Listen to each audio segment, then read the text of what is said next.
January 10th, 49 BC. Imagine a shallow river in northern Italy. This isn't just any river. It's the Rubicon, the hard line separating the province of Gaul from the heart of the Roman Republic. Roman law was absolute.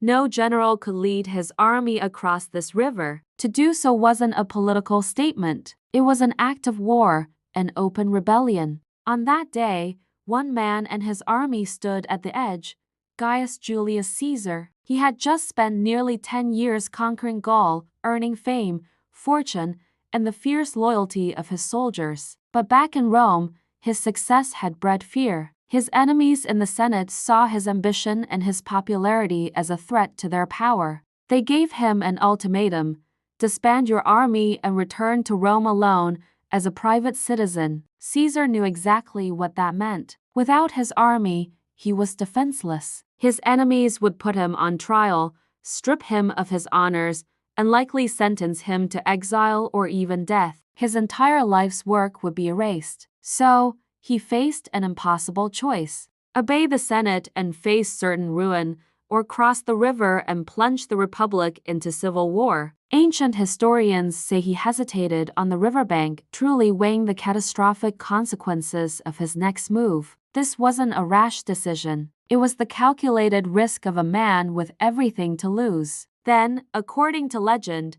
he uttered the famous words, "Alia iacta est," the die is cast. With that, he gave the order. The legions marched forward, their sandals splashing in the waters of the Rubicon. The point of no return had been passed. News of his crossing spread like wildfire. Panic gripped Rome. Senators, including Caesar's great rival Pompey, fled the city, scrambling to raise an army to stop him. The Roman Civil War had begun. This single act would trigger a chain of events that would shatter the Republic. Brutal wars would be fought across the Mediterranean, from Greece to Egypt to North Africa. Caesar would emerge victorious, becoming the dictator of Rome, only to be assassinated just a few years later. From the ashes of this conflict, the Roman Republic would die, and the Roman Empire would be born. But on that cold January day, all of that was still in the future. There was only a general, a river,